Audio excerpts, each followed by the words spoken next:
Hi, in this video I'm going to be talking about gastrointestinal or GI problems.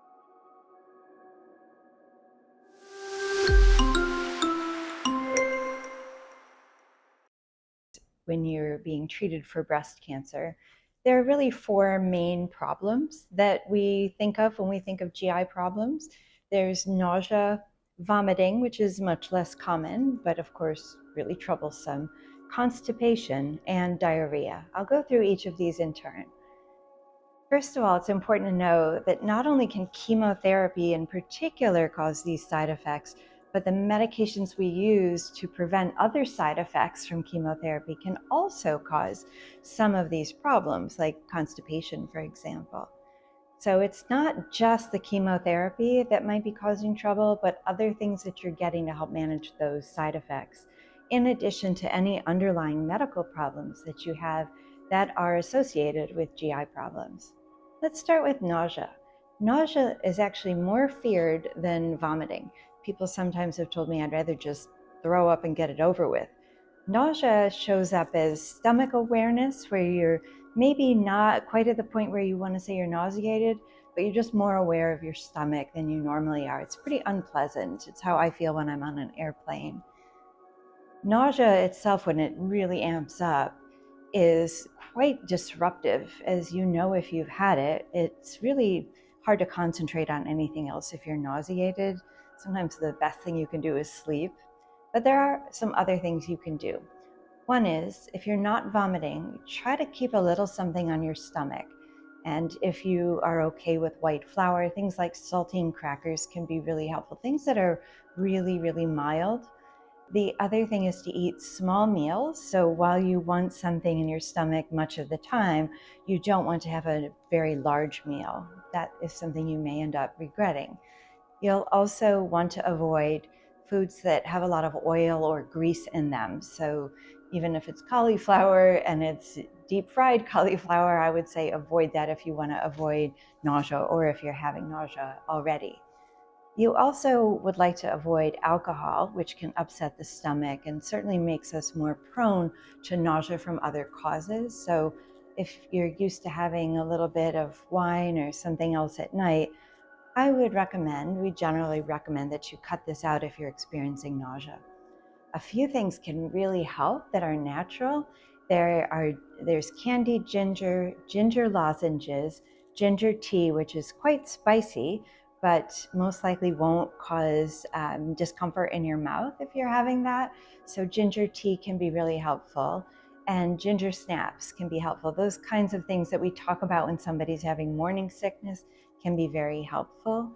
You want to, when you go to your chemotherapy treatments, if you're on chemotherapy, have something in your stomach. Nothing in particular. It can be a bowl of cereal or some yogurt or a poached egg with some toast. But again, you don't want a big, heavy, greasy meal. So those are the key tips for managing nausea on your own. One of the things I really want to get across is that doctors underestimate how nauseated people get with chemotherapy for several reasons. One is, by the time you come in for your next treatment, the nausea is much better. So you don't remember how bad it was, or even if you do, it's okay right now. We also don't get phone calls about nausea, so we're not as aware as you are of your own experience, and nausea seems to be underreported. I think it may be because patients expect to get nauseated. So instead of calling with nausea that's really unpleasant and troublesome, people just kind of suffer through it. They think this is part of chemo, so I won't call. I would strongly recommend that you do call if the medications you've been given to take at home are not helping with the nausea, because we have other things we can do. So depending on the chemo you're getting, there are standard anti-nausea medicines, and then there are things that we can add on both between cycles to help you feel better and also before the second cycle or third cycle. So this is something where you may want to keep a daily record, and if the nausea severity is such that it's really interfering with your life and the medicines you've been sent home with are not helping, you should call before your next appointment. We can intervene and help you feel better. The next thing I'm going to talk about is vomiting. Vomiting is pretty uncommon. with chemotherapy with the medicines that we give. If you get vomiting with chemotherapy, let your doctor know. If you have more than 1 or 2 episodes of vomiting, or if you're having pain in your stomach before you're vomiting, or if your stomach feels really full, these are times to call the doctor. If you're vomiting excessively, more than 4 to 5 times in a 12-hour period, you absolutely must seek medical attention. And your oncologist is the one I would recommend you reach out to, because they know what you've been given. If you can't reach your oncologist for some reason, or you're quite far away from the oncology office, you can go to your nearest emergency department. Nobody wants to be there, so an urgent care might be another place to go. Vomiting can lead to loss of electrolytes like potassium and phosphorus, which can lead to things like leg cramps and fatigue. So it's important that you not just suffer in silence. Again, lots of things can be done to make your next cycle of chemotherapy better for you. We don't usually see nausea persisting and vomiting persisting after the first or second cycles, because we get better at managing it, but we can't do that if you don't tell us. The next thing I'm going to talk about is constipation. People are quite surprised that they get constipated with chemotherapy. We tend to think of people in movies who are getting chemotherapy and they're on the toilet all the time. But really, constipation is much more troublesome and much more common than diarrhea, with the exception of a couple anti-cancer drugs. We see constipation quite a bit. It's the result of medicines that we use to prevent nausea and vomiting, maybe other medications that you're on. If you've struggled with constipation before, or irritable bowel syndrome, this may be how it shows up during chemotherapy. What we recommend with constipation is that you act early and often. You don't want to go more than 2 days without a bowel movement.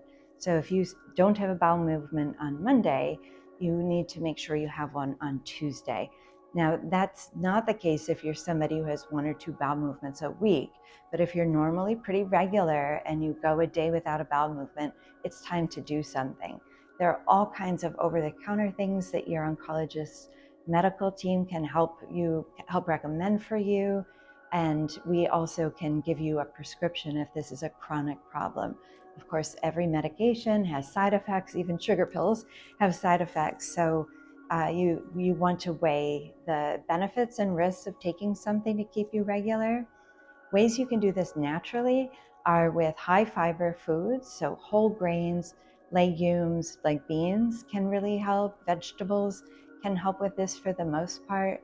You may want to avoid things that we think of as traditionally constipating, like meat. Red meat can make you constipated. Eggs can make people constipated. Cheese can make people constipated. So those are the things you may want to avoid. Another thing you can try are prunes, if you like them, or prune juice. Those can be natural ways to help with constipation. We used to think drinking a lot of water helps, but unless your urine is dark, you probably have enough water in your GI tract, but it certainly won't hurt to try having more fluids. And then finally, moving around can really help with constipation. So staying active, exercising, things like a hot shower or a hot cup of tea. There's some teas that can help you if you're having constipation. The last side effect I want to talk about that relates to the GI tract is diarrhea.